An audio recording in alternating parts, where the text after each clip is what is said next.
Você sentiu que algo estava prestes a mudar, mas não sabia o quê. Havia uma inquietação no espírito, um silêncio diferente na oração.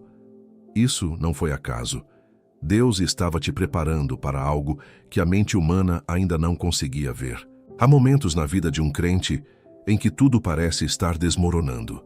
E ao mesmo tempo, há algo dentro do espírito que sussurra que não é destruição, é preparação. Charles Spurgeon, aquele homem que pregou a multidões em Londres no século XIX com uma autoridade que poucos igualaram, disse certa vez que Deus não desperdiça nenhuma experiência na vida dos seus filhos. Cada dor tem uma função, cada silêncio tem uma direção, cada espera tem um destino.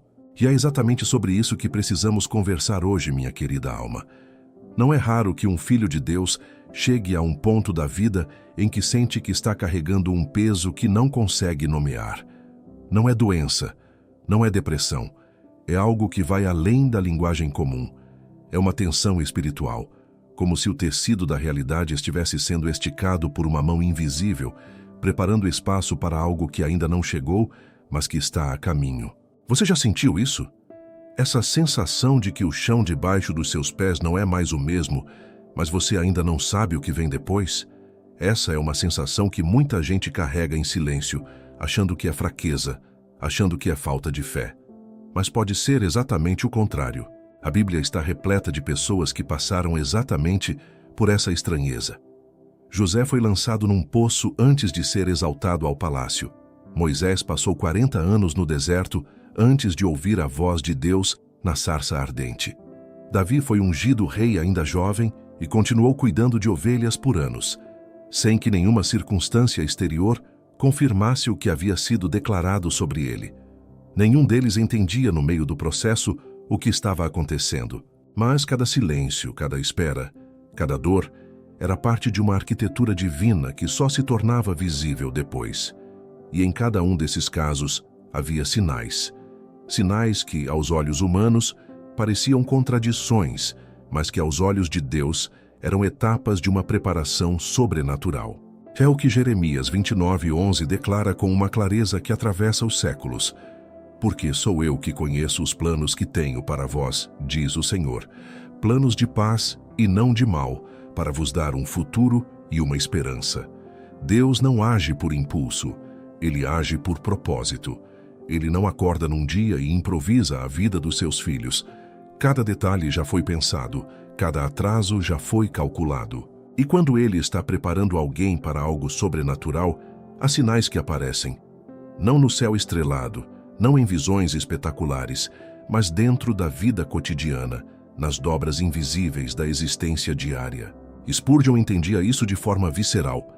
Ele pregava que o crente que aprende a ler os sinais de Deus na obscuridade é aquele que, quando a luz vier, não será surpreendido por ela, mas a receberá como quem já esperava pela aurora.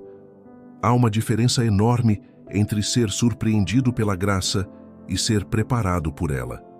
E Deus, na sua misericórdia infinita, não apenas surpreende, Ele prepara.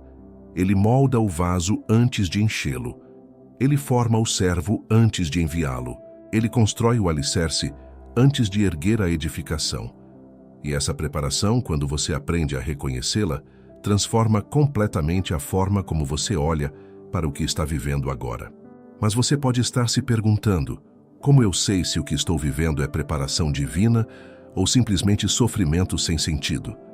Essa pergunta é honesta, profunda até, e ela merece uma resposta à altura, porque nem todo sofrimento é sinal de preparação sobrenatural. Mas quando Deus está te levando a outro nível, há marcas que aparecem com uma consistência que não pode ser ignorada. Marcas que quem já passou por uma temporada assim, reconhece ao olhar para trás, com os olhos molhados de gratidão, dizendo: era isso, era exatamente isso que estava acontecendo. Spurgeon também nos ensinava que a fé que não foi testada não pode ser confiada, que a coragem que nunca enfrentou o medo não sabe de onde vem a sua força, e que o servo que foi preservado da dor nunca descobrirá até onde a graça de Deus pode sustentá-lo. É na temporada de preparação que a fé deixa de ser apenas crença e se torna certeza vivida no osso. É ali, no meio da espera, que você descobre que Deus não apenas prometeu, Ele cumpre, e cumpre de um jeito que vai além de tudo o que você poderia imaginar ou pedir. E esses sinais, todos os 7 deles, é o que vamos percorrer juntos ao longo desse ensinamento. Não como uma lista fria e distante, mas como uma caminhada, onde cada passo revela algo que talvez você já esteja vivendo sem ainda ter palavras para descrever. Às vezes, o maior alívio que existe é descobrir que aquilo que você sente tem nome e que Deus é o autor desse nome. Mas antes de avançarmos, preciso pausar aqui e te fazer uma pergunta de coração, minha querida alma. Como está a sua intimidade com Deus? Não estou falando de rotinas religiosas, de frequência na igreja, de quantidade de versículos decorados. Estou falando daquele lugar interno, aquele espaço sagrado onde só você e Deus entram, onde Ele fala e você escuta. Porque percebo que muitas pessoas chegam até aqui carregando uma saudade que não sabem nomear. Uma saudade de quando a presença de Deus era mais próxima, mais viva, mais real dentro do peito. Uma saudade de quando a oração não era esforço, mas respiração. Se você está assim, saiba que existe um caminho de volta. E ele pode começar hoje. O nosso guia 21 dias para restaurar sua intimidade com Deus foi construído exatamente para essa alma que sente que algo se perdeu no caminho. Não são 21 deveres a cumprir, são 21 dias de reencontro. Com a palavra, com a oração, com o silêncio que fala. Com o Deus que nunca foi embora, mas que espera que você volte. Cada dia foi pensado com profundidade e cuidado para te conduzir de volta àquele lugar onde a presença de Deus não é apenas doutrina, mas experiência viva, quente, real. O link para adquirir está no primeiro comentário fixado logo abaixo desse vídeo. Não espere o momento perfeito, porque Deus já está te esperando agora. Clica lá e dá esse passo. Você não vai se arrepender. E se você ainda não se inscreveu no canal, esse é o momento certo. Cada ensinamento aqui é preparado com oração e intenção, para que chegue até você com a palavra certa no tempo certo. Inscreva-se, ative o sino das notificações e não perca nenhum vídeo, porque o próximo pode ser exatamente o que o seu espírito está precisando ouvir. Vamos agora ao primeiro sinal. O primeiro sinal de que Deus está te preparando para algo sobrenatural é este. A sua vida começa a não caber mais nos lugares onde ela sempre coube. E isso não é metáfora, é algo que você sente na pele. Aquelas conversas que antes te enchiam, agora te deixam vazio. Aqueles ambientes que antes te confortavam, agora te sufocam. Aquelas relações que antes pareciam sólidas, agora revelam rachaduras que você não sabia que existiam. E você não sabe explicar o porquê. Só sabe que algo mudou. E que esse algo não foi você quem escolheu mudar. Esse é o primeiro sinal. A vida que você construiu começa a ficar pequena demais para o que Deus está colocando dentro de você. Pense em como a lagarta não decide virar borboleta. Não há um momento em que ela acorda e diz: hoje vou me transformar. O processo começa de dentro para fora. E a casca que antes a protegia passa a ser o que a aprisiona. É necessário romper. E a ruptura dói. Mas sem ela não há voo. Sem ela, a borboleta permanece casulo para sempre. Deus trabalha exatamente assim com os seus filhos. Há um momento na vida de cada pessoa que Ele está levando a outro nível em que as estruturas antigas precisam ser desfeitas. Não porque eram ruins, mas porque eram temporárias. Eram andaimes. E andaimes existem para serem retirados quando a obra está pronta para sustentar o próprio peso. Quando Deus desfaz o que você construiu, não é para te deixar com as mãos vazias. É porque Ele vai encher essas mãos com algo que você ainda não é capaz de carregar. O Salmo 18:19 diz que Deus nos leva para um lugar amplo.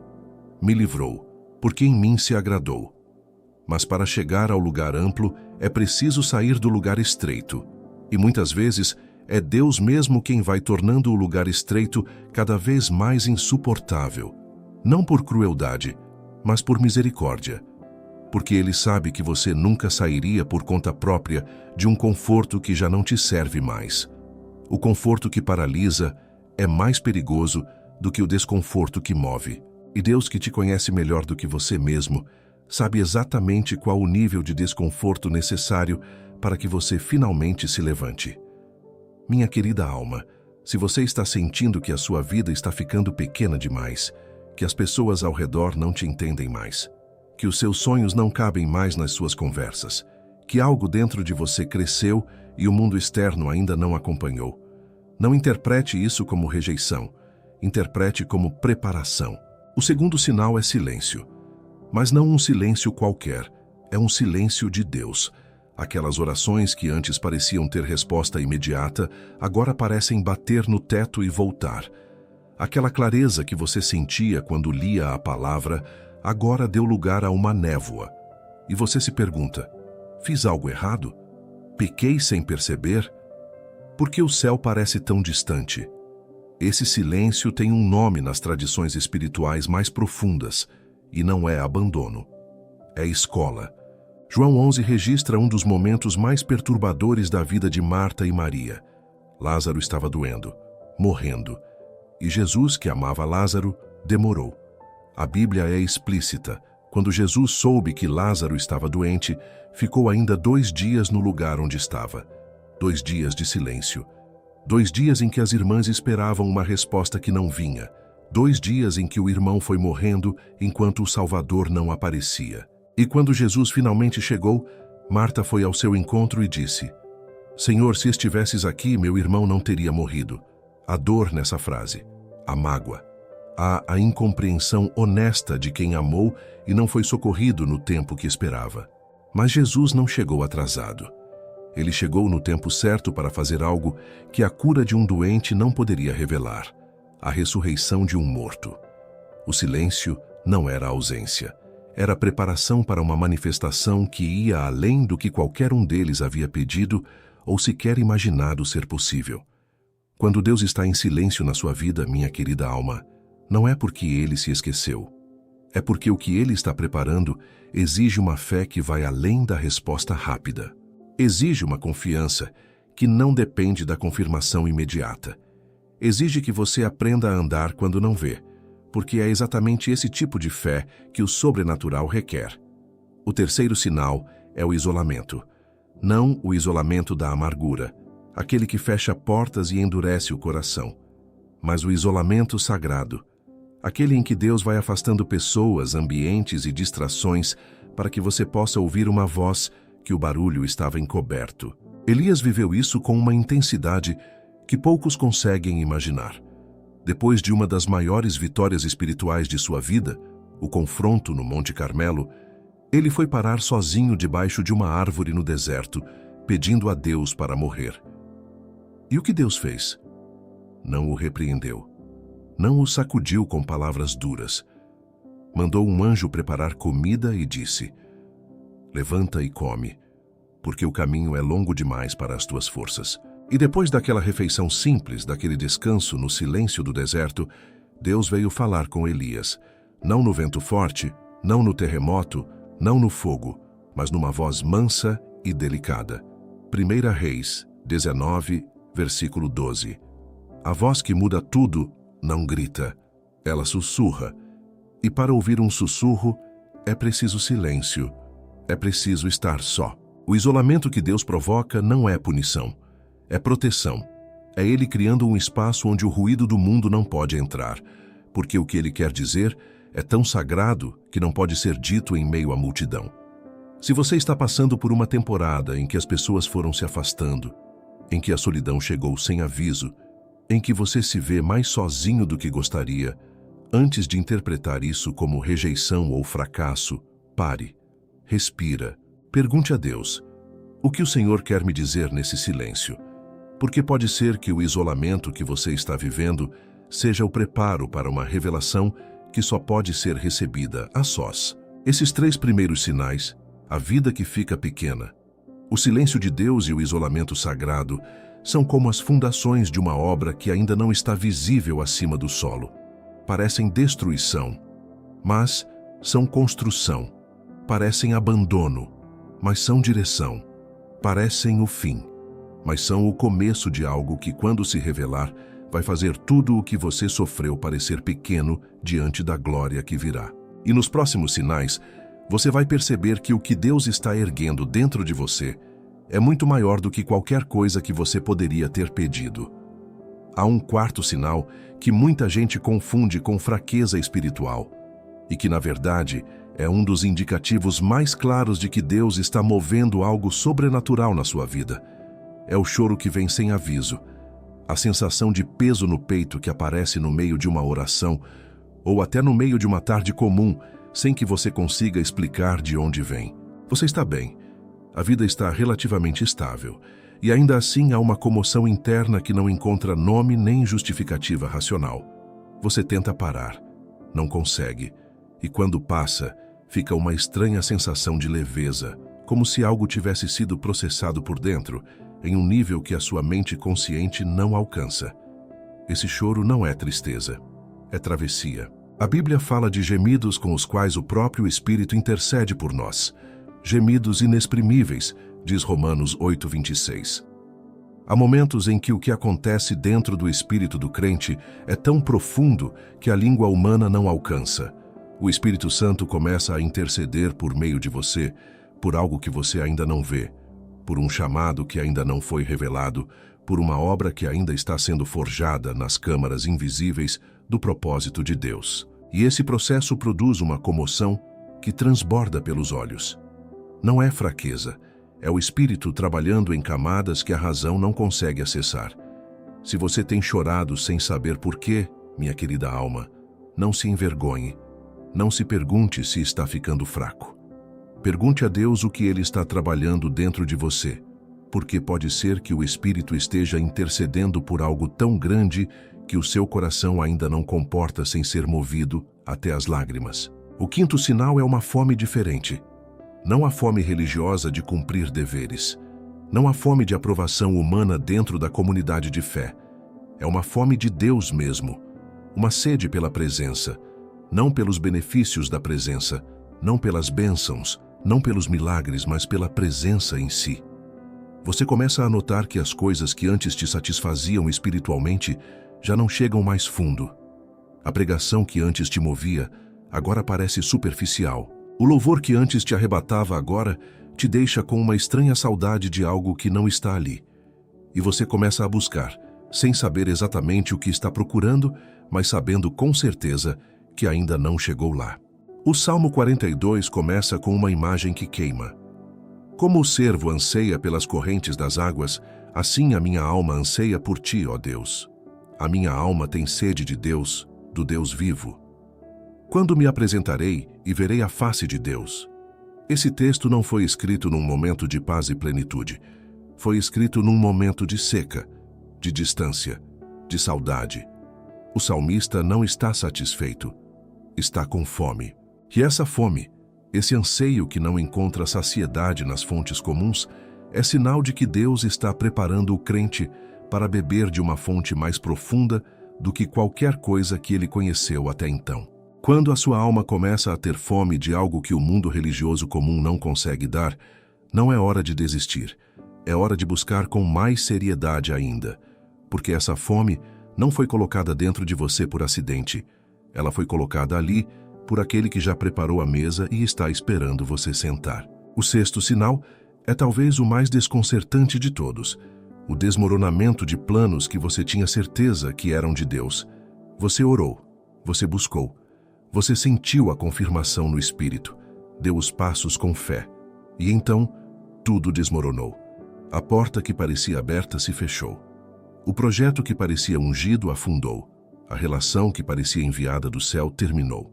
E você ficou de pé no meio dos escombros, com uma pergunta que queima mais do que qualquer dor física. Deus, eu errei?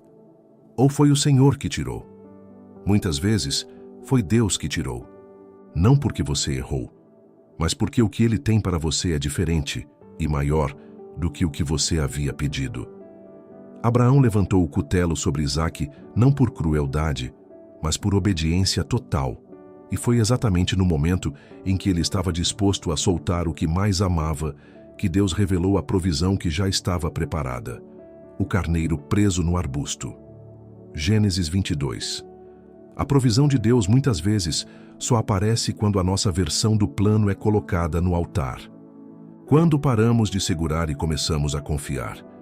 Quando Deus desfaz o que você construiu com as mãos, minha querida alma, não é para te deixar de mãos vazias.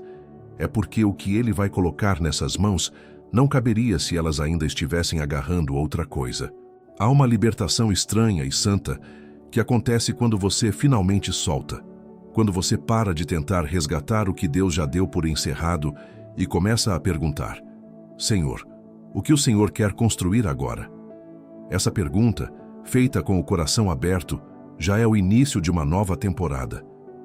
E o sétimo sinal é o que amarra todos os outros. Uma certeza inexplicável de que algo está por vir. Não é otimismo. Não é ilusão de quem nega a realidade. É uma ancoragem interna que não depende das circunstâncias externas. O caos ao redor pode estar em seu nível máximo. Contas chegando, relacionamentos rachando, saúde vacilando, e ainda assim há algo dentro do seu espírito que permanece firme, quase inabalável, dizendo: não acabou, ainda não acabou. Algo está chegando. Isso é o que Hebreus 11:1 chama de fé. A certeza de coisas que se esperam, a convicção de coisas que não se veem. Não é emoção passageira. Não é euforia de culto. É uma âncora. Uma certeza que o espírito carrega quando o entendimento já desistiu de tentar compreender. E quando essa certeza aparece no meio da tormenta, quando você não tem como explicar por que ainda acredita, mas acredita, e esse acreditar é mais forte do que qualquer argumento contrário, é porque Deus mesmo está sustentando a sua fé por dentro, preparando-a para o peso da revelação que está prestes a chegar. Esses 7 sinais, minha querida alma, não são coincidências isoladas. Juntos, eles formam o retrato de uma alma que está sendo trabalhada por mãos invisíveis para um propósito que ainda não foi totalmente revelado. E se você se reconheceu em algum deles, ou em todos, saiba que não está perdido. Você está no processo. E o processo tem um destino. Saber que você está sendo preparado é uma coisa, mas saber como se posicionar durante essa preparação, isso é outra completamente diferente. E é exatamente aqui que muitos crentes tropeçam. Não porque perderam a fé, mas porque não sabem o que fazer com ela enquanto esperam. Ficam em movimento quando deveriam estar quietos. Ficam quietos quando deveriam estar avançando. E o resultado é uma exaustão espiritual que não vem da falta de Deus, mas da falta de discernimento sobre qual tempo é esse. Reconhecer o sinal é importante, mas saber o que fazer dentro do sinal, isso é o que transforma a preparação em história. O primeiro posicionamento que Deus pede numa temporada de preparação sobrenatural é a rendição da pressa. Vivemos numa cultura que transformou a velocidade em virtude. Quem chega primeiro vence. Quem cresce mais rápido é mais abençoado. Quem sobe mais depressa é mais ungido. E essa mentalidade entra sorrateiramente na vida espiritual do crente e começa a contaminar a forma como ele se relaciona com os processos de Deus. A pressa se disfarça de fé. A ansiedade se veste de zelo. E a pessoa vai empurrando portas que Deus ainda não abriu, forçando colheitas que ainda não amadureceram, tentando acelerar um processo que foi projetado por Deus para levar exatamente o tempo que leva, nem mais, nem menos. E cada vez que você força o que Deus não abriu, você gasta energia que deveria estar guardada para o momento em que Ele abrir.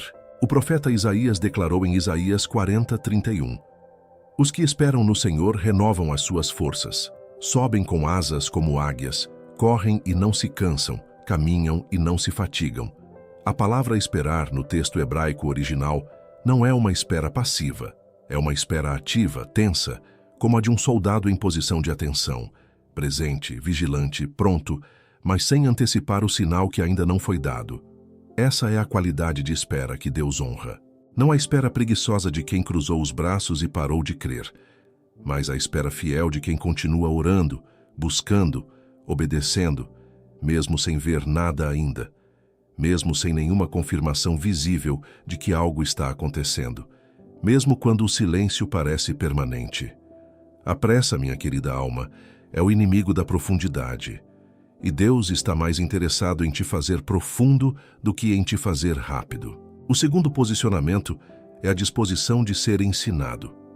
Numa temporada de preparação sobrenatural, Deus frequentemente começa a colocar ensinos, situações e pessoas no seu caminho que te incomodam, que revelam coisas dentro de você que você preferia não ver, áreas de orgulho que você chamava de autoconfiança, áreas de controle que você chamava de responsabilidade, áreas de medo que você chamava de prudência. E o desconforto que você sente quando isso é exposto não é ataque do inimigo, é a mão do oleiro trabalhando no barro. Jeremias 18:3 descreve o profeta sendo levado à casa do oleiro, onde viu o oleiro trabalhar numa peça que havia se deformado nas suas mãos. E o que o oleiro fez? Não jogou o barro fora, não desistiu da peça. Voltou a trabalhar, remodelou, refez com paciência o que havia se distorcido. E Deus disse a Jeremias: não posso fazer de vós o que este oleiro faz com o barro? Quando Deus coloca o dedo num ponto que dói, não é para te machucar, é para te reformar. E a postura correta diante disso não é resistir, nem fugir, nem anestesiar a dor com entretenimento e distração. É dizer com o coração aberto: faz em mim, Senhor, o que o Senhor quiser fazer. Essa disposição de ser moldado, mesmo quando dói, mesmo quando expõe, mesmo quando contraria o que você pensava sobre si mesmo, é uma das marcas mais claras de quem está pronto para receber o sobrenatural de Deus. Porque Deus não deposita o novo vinho num odre que ainda não foi preparado para contê-lo. O vaso precisa ser formado antes de ser preenchido, e a formação, por definição, incomoda. O terceiro posicionamento é a proteção da sua esperança. Em temporadas longas de preparação, há um inimigo sutil que trabalha em silêncio: o desencanto. Ele não chega de uma vez, chega aos poucos. Primeiro como cansaço, depois como dúvida, depois como uma voz quase imperceptível que diz: talvez isso nunca vá acontecer. Talvez você tenha entendido errado. Talvez o sobrenatural seja para outros, não para você. Talvez Deus tenha mudado de ideia. E se você não tomar cuidado, essa voz vai se instalando como hóspede e com o tempo vai agindo como dono. Provérbios 13:12 diz: a esperança que se prolonga enferma o coração. Isso é real. Isso é honesto. Não é falta de fé. É a experiência humana e dolorosa da espera prolongada. Mas o versículo não termina aí. Termina assim: mas o desejo cumprido é árvore da vida. Deus sabe que a espera cansa. Ele não te condena por estar cansado, mas Ele te chama a proteger a sua esperança como se protege uma chama no vento, curvando o corpo ao redor dela, impedindo que o sopro a apague, porque é essa chama que vai iluminar o momento em que a promessa chegar. Como você protege a esperança? Voltando às promessas que Deus já te deu, às palavras que ficaram, as confirmações que o Espírito guardou nos momentos de clareza, não ao que os outros dizem, não ao que as circunstâncias gritam, mas ao que Deus falou, e que permanece verdadeiro independentemente do que o tempo fez desde então. E há um quarto posicionamento, talvez o mais delicado de todos: a gratidão no processo. Não uma gratidão performática que sorri por fora enquanto chora por dentro, mas uma gratidão honesta, que reconhece a mão de Deus mesmo quando não entende os seus caminhos, que diz como Jó no meio da tormenta mais densa que um homem pode imaginar: o Senhor deu e o Senhor tomou, bendito seja o nome do Senhor. Jó 1:21. Não porque não dói, mas porque no fundo do espírito há a certeza inabalável de que aquele que está conduzindo esse processo é bom, e que o bem que ele está trabalhando vai superar em muito qualquer coisa que foi perdida no caminho. Gratidão no processo não é negar a dor, é reconhecer no meio da dor que a mão que conduz é segura. É dizer: não entendo, mas confio. Não vejo, mas creio. E essa gratidão, minha querida alma, tem um poder que a teologia muitas vezes não consegue explicar. Ela abre espaços no espírito onde a graça de Deus pode se mover com uma liberdade que a queixa nunca permitiria. Quem agradece no processo já está, sem saber, acelerando a chegada do que Deus prometeu. Já há algo que acontece no coração de quem passou por uma temporada longa de preparação. Algo que nenhuma teologia consegue fabricar e nenhum curso consegue ensinar. É uma mansidão que não vem da fraqueza, mas da rendição. Uma quietude que não é passividade, mas profundidade. Você começa a falar menos e ouvir mais. Começa a precisar menos da aprovação dos outros e se ancora mais naquilo que Deus já disse. Começa a reagir às provocações da vida com uma calma que surpreende até você mesmo. Porque você sabe, no fundo do espírito, que aquilo que está por vir é grande demais para ser ameaçado pelo que está acontecendo agora. Isso é o fruto visível da preparação. E reconhecê-lo em você mesmo é tão importante quanto reconhecer os 7 sinais que vimos antes. Porque o fruto prova que o processo funcionou, que o que foi plantado em dor está prestes a colher em alegria. Mas existe uma armadilha que precisamos nomear com cuidado, minha querida alma. Porque ela é sutil e porque ela destrói mais sonhos espirituais do que qualquer ataque aberto do inimigo. É a armadilha da comparação. Em temporadas de preparação sobrenatural, especialmente quando elas se alongam além do que você esperava, você começa a olhar ao redor e ver outras pessoas sendo promovidas, abençoadas, usadas. Você vê alguém que começou depois de você sendo exaltado antes. Vê uma porta se abrir para alguém que, na sua percepção, não orou tanto, não buscou tanto, não sofreu tanto quanto você. E uma voz começa a sussurrar por dentro. Por que eles e não eu? O que eu fiz de errado? Será que Deus me esqueceu? Essa pergunta é humana, profundamente humana, mas ela carrega um veneno que, se não for tratado, pode corromper toda a preparação, transformando o que era escola em amargura e o que era espera em ressentimento. O Evangelho de João, no seu capítulo 21, registra um momento revelador na vida de Pedro. Depois da ressurreição, Jesus o restaurou à beira do mar. Falou sobre o chamado dele. Revelou algo sobre o seu futuro, um caminho que não seria fácil, uma entrega que custaria tudo. E então Pedro, ao ouvir isso, olhou para João, que estava por perto, e perguntou: "E este o que lhe acontecerá?" A resposta de Jesus foi direta, quase desconcertante na sua clareza. "Se eu quiser que ele fique até que eu venha, o que te importa? Tu, segue-me." João 21, 22. Tu segue-me. Não olhes para o caminho do outro. Não compares a tua temporada com a temporada dele. Não uses a bênção do outro como medida da tua espera. O chamado de Pedro era de Pedro. O chamado de João era de João. E o caminho que Deus traçou para cada um era diferente. Não porque um era mais amado, mas porque cada um tinha um propósito distinto que exigia um processo distinto. A comparação não só é inútil, como é prejudicial, porque ela te faz gastar energia com o que não é seu, enquanto o que é seu está esperando toda a sua atenção e toda a sua fé. A sua preparação, minha querida alma, tem o tamanho exato do propósito que Deus tem para você.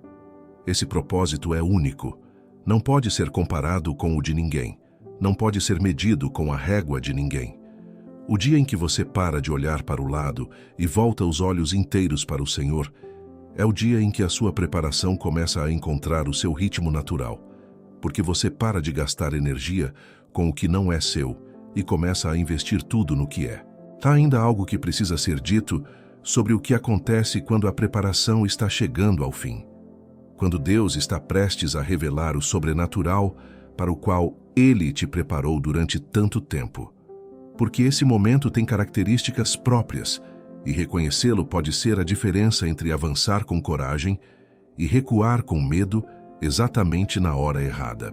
Quando a preparação está chegando ao ponto de ruptura, as pressões ao redor costumam aumentar, não diminuir. Isso desorienta muita gente. Você esperava que perto da bênção tudo ficasse mais leve, que o caminho fosse ficando mais claro, que as circunstâncias começassem a confirmar o que o Espírito já havia recebido. Mas o que acontece muitas vezes é o contrário. O vento sopra mais forte exatamente quando o barco está chegando ao destino. Os discípulos estavam no meio da tempestade, com o barco enchendo de água, com o medo tomando conta do espírito de cada um, e Jesus estava dormindo. Marcos 4:38. E quando eles o acordaram com desespero, ele se levantou, repreendeu o vento e disse ao mar: "Cala-te, aquieta-te." E fez-se uma grande bonança. A tempestade não era sinal de que eles estavam fora da vontade de Deus. Era sinal de que estavam chegando ao outro lado. E o outro lado era exatamente onde Jesus havia dito que eles iriam, antes mesmo de o vento começar a soprar. A tormenta não tinha poder para mudar o destino. Ela só tinha poder para testar a fé no caminho. E a fé que resiste à tormenta é a fé que chega ao outro lado com algo que a calmaria nunca teria dado, a experiência viva de que ele é fiel até no meio da tempestade. Se a pressão ao redor da sua vida aumentou recentemente, minha querida alma, não interprete isso automaticamente como sinal de que você errou o caminho. Pode ser o sinal mais claro de que você está chegando, que o outro lado está próximo, que o sobrenatural que Deus preparou está a uma virada de esquina, e que o inimigo que sabe disso antes de você está tentando te fazer desistir a 2 passos da chegada. E quando a revelação vier, ela virá de um jeito que vai surpreender não só os que duvidaram de você, mas também você mesmo. Porque o sobrenatural de Deus não opera dentro das expectativas humanas, ele opera acima delas. Efésios 3:20 promete: "Aquele que é poderoso para fazer tudo muito mais abundantemente, além daquilo que pedimos ou pensamos, segundo o poder que em nós opera." Não um pouco mais, não dentro do que você pediu, muito mais abundantemente além do pedido, além do pensado, além do imaginado. E esse além, minha querida alma, foi o que Deus estava construindo durante todo o tempo em que você esperava, chorava, buscava e não via. Cada dia de silêncio era tijolo. Cada noite de choro era fundação. Cada espera era preparação para um peso de glória que uma alma sem preparo não conseguiria carregar sem desmoronar. O processo era necessário, e ele estava te fazendo forte o suficiente para o que está chegando. Se você chegou até aqui, minha querida alma, é porque algo dentro de você reconheceu a própria história nessas palavras. Deus não te trouxe até esse ensinamento por acaso. Ele te trouxe porque você está no processo e porque Ele quer que você saiba. O que está acontecendo tem nome, tem propósito e tem destino. Não desista. O silêncio não é abandono. A espera não é esquecimento. É preparação. E se a sua intimidade com Deus precisa ser restaurada, o nosso guia 21 dias para restaurar sua intimidade com Deus foi feito para você. 21 dias de reencontro real com Deus, para te levar de volta ao lugar onde tudo começa. O link está no primeiro comentário fixado. Não deixa para depois. Obrigado por assistir. Deixa o like, comenta, inscreva-se e assista aos próximos vídeos na tela. Deus te abençoe.